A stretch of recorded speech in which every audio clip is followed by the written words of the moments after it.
नमस्कार। देश और दुनिया की तमाम बड़ी खबरों के लिए आप हमसे जुड़ें @UKO पॉडकास्ट पर। मैं आपका होस्ट उत्कर्ष कुमार। आज दिन भर की अहम खबरों से हम आपको कराएंगे मुखातिब। शुरुआत करते हैं और आपको सीधे लिए चलते हैं विश्व के नक्शे में भारत, और भारत के नक्शे में बिहार, और बिहार के नक्शे में पटना।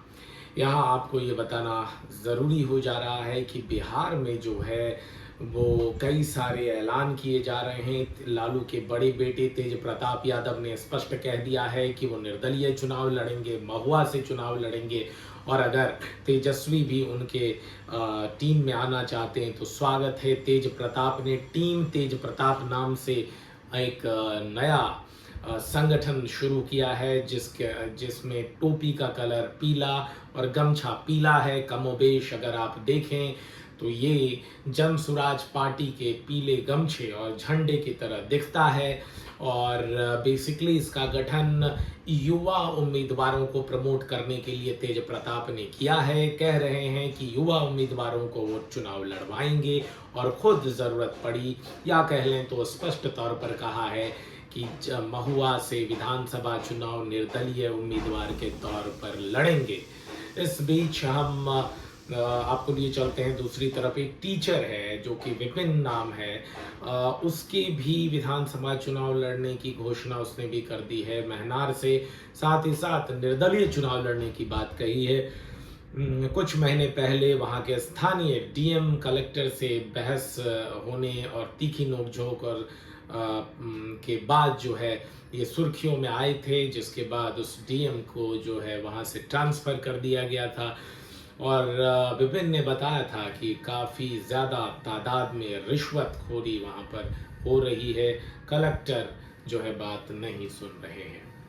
बिहार में ही एक और अहम खबर आ रही है। जो लोक जनशक्ति पार्टी रामविलास है, लोजपा रा, उसमें के जो अध्यक्ष हैं, मुखिया हैं, सर्वे सर्वा हैं, और साथ ही साथ मोदी कैबिनेट में केंद्रीय मंत्री भी हैं चिराग पासवान।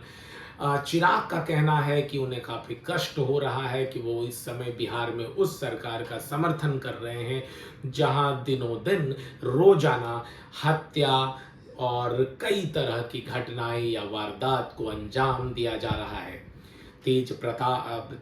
चिराग ने ये कहा कि उन्हें अफसोस है कि वो इस सरकार को समर्थन दे रहे हैं, लेकिन फिर बात तो यही उठती है कि भैया जब नहीं पट रहा है तो साथ छोड़ दो।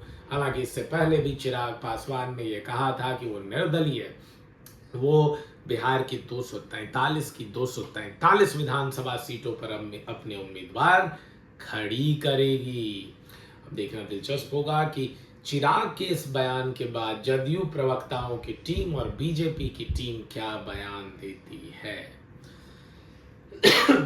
ऊर्जा मंत्री हैं उत्तर प्रदेश के, उन्होंने अपने ही मंत्रालय के एक इंजीनियर का जो है ऑडियो क्लिप वायरल कर दिया है। उस ऑडियो क्लिप में एकदम बिंदास अंदाज में वो इंजीनियर जो है इलेक्ट्रॉनिक्स एंड इलेक्ट्रिकल्स का, और बिहार उत्तर प्रदेश के विद्युत मंत्रालय जो होता है, आपको पावर मिनिस्ट्री जो होती है, उसमें ही कार्यरत इंजीनियर है। और वहीं के स्थानीय उत्तर प्रदेश के ऊर्जा मंत्री ने जो है वो एक सामान्य उपभोक्ता की तरह कॉल किया और इंजीनियर से बात की। जब उसने कहा कि भाई मंत्री ने कहा कि हमारे तरफ बिजली नहीं है, तो इंजीनियर का कहना था 1912 लगा लो, सभी समस्या का समाधान हो जाएगा। उत्तर प्रदेश में कहीं भी हो तो इस नंबर को डायल करो, इसी नंबर से बिजली आ जाएगी, मुझे कॉल करने की ज़रूरत नहीं है।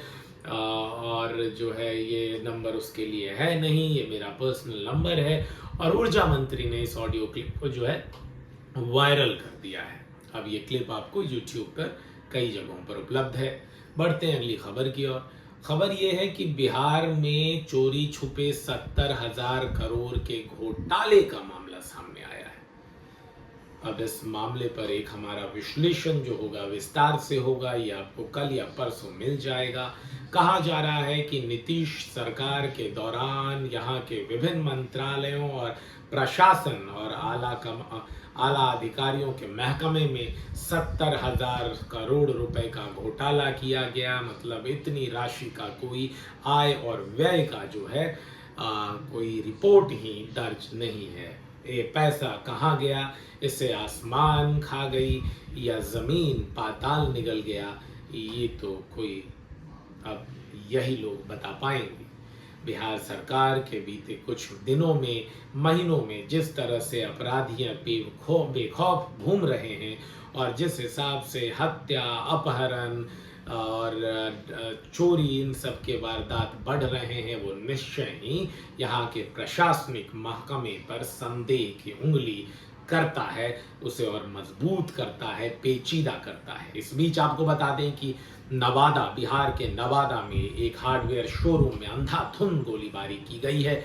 हालांकि इस घटना का में किसी के हताहत होने की अब तक खबर नहीं है। चूंकि हम बात हताहत होने की कर रहे हैं, तो अब विश्व के मानचित्र में बिहार के पटना से हम आपको लिए चलते हैं United states of America, US में जो है एक डेनवर एरिया है, इलाका है, यहाँ पर एक विमान जो है वो टेक ऑफ करने वाली थी। इसी बीच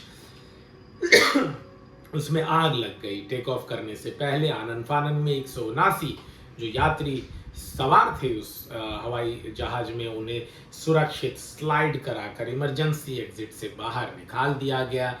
और आपको ये जानकर और ताज्जुब होगा कि ये विमान भी बोइंग का है। आपको ये अच्छे से पता होगा कि बोइंग का एक विमान भारत के, अब आपको सीधे अमेरिका से हम भारत में गुजरात लिए चलते हैं, उसके अहमदाबाद में अंतर्राष्ट्रीय हवाई अड्डा से जो एक प्लेन बोइंग की ही थी, एयर इंडिया उसे उड़ा रहा था और वो टेक ऑफ करने के कुछ ही क्षणों में जमीन दोज हो गई, जलकर राख हो गई, आग के बवंडर की तरह खाक हो गई, जिसमें 160 से ज़्यादा लोगों की जान चली गई।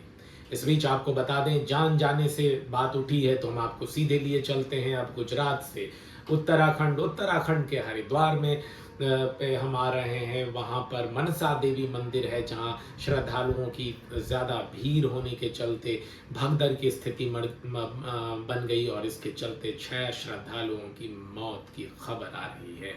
ये एक दर्दनाक खबर है। तो हमने अंतर्राष्ट्रीय, राष्ट्रीय और बिहार के खबरों से आपको पूरी तरह अवगत करा दिया है। इस बीच आपको आखिर में बता दें कि भारत और इंग्लैंड के बीच के चौथे टेस्ट मैच का आज आखिरी दिन और पहला सेशन खत्म हो चुका है और भारत 2